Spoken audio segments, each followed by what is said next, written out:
It is the Jesse Kelly Show on an Ask Dr. Jesse Friday, churning and burning through the Ask Dr. Jesse questions. I've gotten through a lot more than 4 or 5 today, Chris, in your stupid face. I know. You know why? Because I'm a man of the people, Chris. I want you to think about me like, obviously, the Shogun, the great military dictator of all things anti-communist, but also a benevolent Shogun. It's what, Chris? It's what I am. You don't understand. You know what we need? Maria Salazar. And do you support a no-fly zone in Ukraine? I support everything that has to do with punishing Vladimir Putin and helping the Ukrainians. Wouldn't that mean direct conventional warfare with Russia? I don't know what it will mean, but freedom is not free. So you don't know what a no-fly zone will mean. If you would have to shoot down Russian planes, I mean. Of course. So conventional war with Russia. Listen, thank you. Just want to reiterate again that World War III will be several times more destructive than World War II was, just because of the range and killing power of the weapons. Yet so many of these people, I saw Lindsey Graham was in Ukraine today, so many of these people, look, I don't care which side you're on, it doesn't matter to me. So many people act like it's just not that big of a deal if World War III kicks off. That's how they conduct themselves. Well, I mean, look, that's what we got to do. We're talking about the end of life on Earth. Yeah, that Einstein quote is a good one, Chris. What did he say? I don't know. I'm paraphrasing. I don't know which weapons will be used to fight World War III, but I know World War IV will be fought with sticks and stones. That's essentially what he says. He's not wrong. Jesse, I don't really have a question, but I love your show. Found you about 2 months ago after moving from Tennessee to Ohio. I've not laughed during a radio show in a long time. I just enjoy you and Chris having a conversation like we're not listening.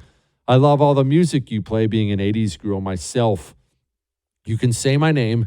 It's Dina. Sorry, but my pet peeve is people saying my name wrong. That's your fault for having a weird name. El Medico Magnifico. Chris, you don't know what that means because you don't habla, but I'll tell you later. It's complicated.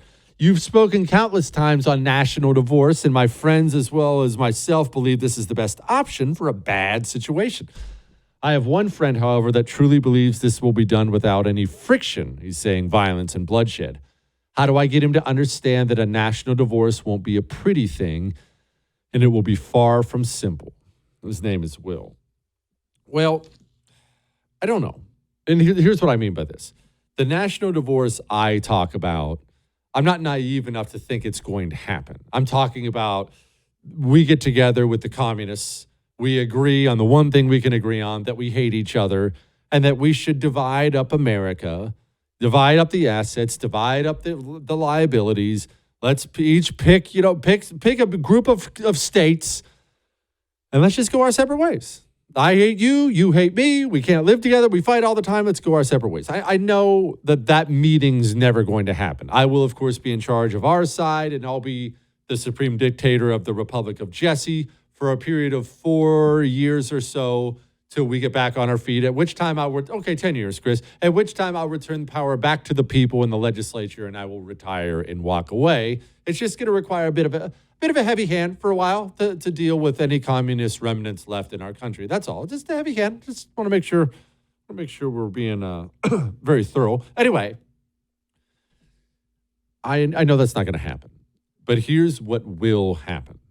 What I see happening is people are already moving. They're already voting with their feet. You see the people fleeing New York, fleeing California. They're already moving to be in an area where they have their values reflected. That's one. Two, states will break off. Yeah, Chris just said the Greater Idaho Movement, 100% right. States will begin breaking off to join with other states. Colorado is going to do this too. Those great people in rural Colorado, they don't want to live with Boulder politics. They just don't. So they're going to leave. They're going to break off. And eventually you're going to have a situation where the red states have become super anti-communist. They're already beginning this. They're in the very early stage, but they're beginning this, banning ESG, things like this. The red states are going to start joining together. They're going to become uber anti-communist, and they're going to become uber independent, as they should. They're really going to start working together economically.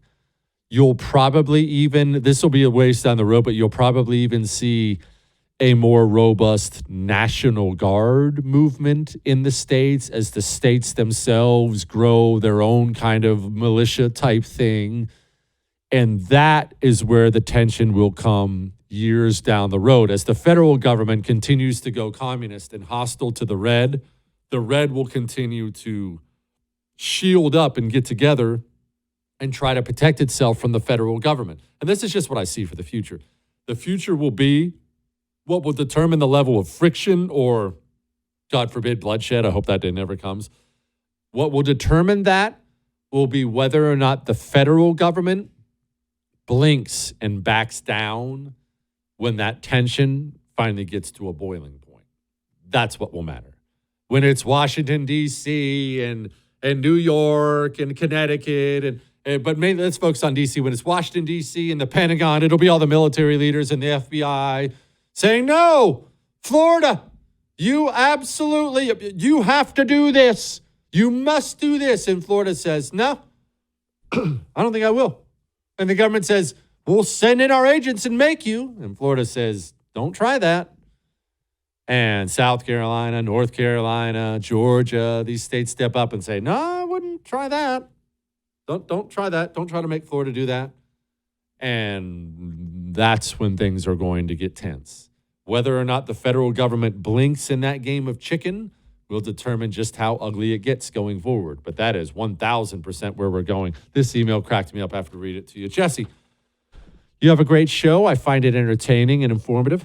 On Monday, you mentioned about a 46-year-old man looking for a wife and the 35-year-old dime who wants to procreate.